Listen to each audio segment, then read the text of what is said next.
Hi friends, food ഹെൽത്തിലേക്ക് സ്വാഗതം. ഇന്ന് നമ്മൾ സദ്യാവിഭവമായ ഓലോനാണ് ഉണ്ടാക്കുന്നത്.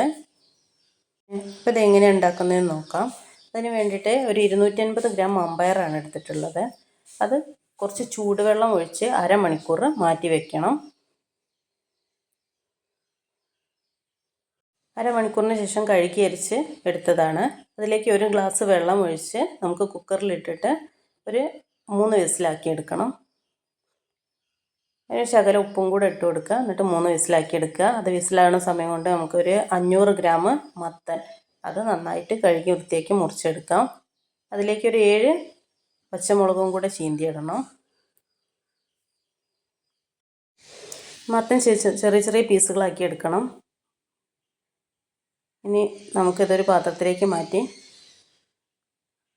ഒരു ഗ്ലാസ് വെള്ളം ഒഴിച്ചു കൊടുത്ത് അടുപ്പത്ത് വയ്ക്കാം.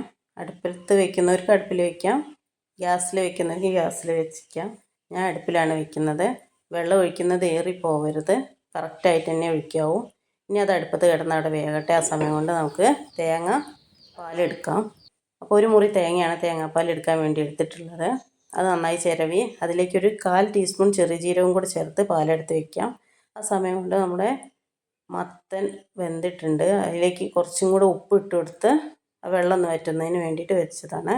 അപ്പോൾ നല്ലോണം വെള്ളമൊക്കെ വറ്റി നല്ല പാകം വേവായിട്ടുണ്ട്. ഇനി നമ്മൾ ആദ്യം വേവിച്ച് വെച്ച മമ്പയറുണ്ട്, അത് അതിലേക്ക് ഇട്ട് കൊടുക്കുക. എന്നിട്ട് നന്നായിട്ട് മിക്സ് ചെയ്യുക. നന്നായി മിക്സ് ആക്കിയതിന് ശേഷം നമ്മൾ ആദ്യം എടുത്ത് വെച്ച് തേങ്ങാപ്പാൽ അതിലേക്ക് ഒഴിച്ചു കൊടുക്കുക. അതിന് ശേഷം നന്നായി ഇളക്കി കൊടുത്ത് ഉപ്പ് പാകത്തിനാണ് നോക്കി ആവശ്യമെങ്കിൽ ഉപ്പ് ചേർത്ത് കൊടുക്കുക. എന്നാൽ നന്നായി തിളയ്ക്കുന്ന സമയത്ത് ഒരു ഇല്ലി കറിവേപ്പിലയും കൂടെ ചേർത്ത് കൊടുത്ത് തിളച്ചിട്ട് ഇറക്കി വെച്ചാൽ നമ്മുടെ അടിപൊളി ഓലോ റെഡി ആയിട്ടുണ്ട്. അപ്പോൾ അതിലേക്ക് ഒരു 50 ഗ്രാം പച്ച വെളിച്ചെണ്ണയും കൂടെ ഒഴിച്ചു കൊടുക്കുക. ഇറക്കി വെച്ചതിന് ശേഷം ഒഴിച്ചു കൊടുക്കാവൂ. അപ്പോൾ ഓലോ റെഡി ആയിട്ടോ. അടുത്തൊരു കേബേജ് തോരനാണ്. കേബേജും ക്യാരറ്റും കൂടെ വെച്ചിട്ടുള്ള തോരനാണ്. അപ്പോൾ നമുക്ക് എങ്ങനെ ഉണ്ടാക്കുന്നത് നോക്കാം. ഞാൻ എടുത്തിട്ടുള്ള ഒരു 100 ഗ്രാം കേബേജാണ്. അതിലേക്ക് ഒരു ക്യാരറ്റും 2 പച്ചമുളകുമാണ് എടുത്തിട്ടുള്ളത്. ഇനി ഞാൻ നന്നായിട്ട് കഴുകി തോലൊക്കെ പോക്കി വൃത്തിയായിട്ട് അരിഞ്ഞെടുക്കണം. ചെറിയ ചെറിയ പീസായിട്ട് അരിഞ്ഞെടുക്കണം. മുളകൊക്കെ നന്നായി ചെറുതായിട്ട് അരിയണം. കേബേജും നന്നായി ചെറുതായിട്ട് അരിഞ്ഞെടുക്കണം. ഈ ചാനൽ നിങ്ങൾക്ക് ഉപകാരപ്പെടുന്നുണ്ടെങ്കിൽ ഒരു സബ്സ്ക്രൈബ് ചെയ്യാൻ മറക്കരുത്. അതുപോലെ തന്നെ ഈ വീഡിയോ ഇഷ്ടപ്പെടുകയാണെങ്കിൽ ഒന്ന് ലൈക്ക് ചെയ്യാനും കമൻറ്റ് ചെയ്യാനും മറക്കരുത്. അപ്പോൾ നമ്മുടെ ഇതെല്ലാം അരിഞ്ഞെടുത്തിട്ടുണ്ട്. അപ്പോൾ നല്ലൊരു പാത്രത്തിലേക്കാക്കി അതിലേക്ക് ഒരു ഇല്ലി കറിവേപ്പിലയും കൂടെ ഇട്ട് നമുക്ക് കുഴച്ചെടുക്കാം. ഇനി അടുപ്പത്തൊരു പാത്രം വെച്ച് ചൂടായതിന് ശേഷം 50 ഗ്രാം വെളിച്ചെണ്ണ ഒഴിച്ച് അതിലേക്ക് 1 ടീസ്പൂൺ കടുകും കൂടെ ഇട്ട് കൊടുക്കാം.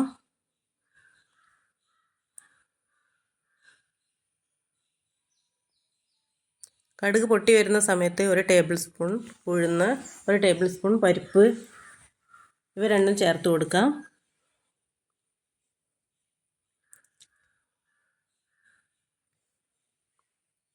അതൊന്ന് ഇളക്കിയതിന് ശേഷം നമ്മൾ ആദ്യം അരിഞ്ഞ് വെച്ച് കേബേജ് ഇതിലേക്ക് തട്ടി കൊടുക്കാം.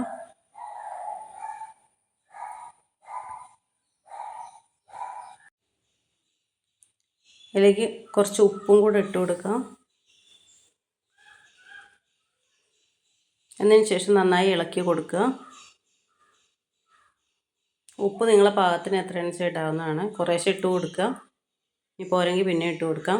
പിന്നെ ഒരു 1/4 ടീസ്പൂണ് മഞ്ഞൾപ്പൊടിയും കൂടെ ഇട്ട് നന്നായി ഇളക്കി ഒരു 5 മിനിറ്റ് മൂടി വെച്ച് തുറന്ന് പിന്നെ ഇറക്കി കൊടുക്കുക. നന്നായി ഇളക്കിയതിന് ശേഷം വീണ്ടും ഒരു 5 മിനിറ്റ് അടച്ച് വയ്ക്കാം. 5 മിനിറ്റ് കഴിഞ്ഞ് തുറന്ന് നോക്കി കഷ്ണം വെന്തണോ നോക്കിയാൽ ഗ്യാസ് ഓഫ് ആക്കുക. അപ്പോൾ നമ്മുടെ തോരൻ റെഡി ആയിട്ടുണ്ട്.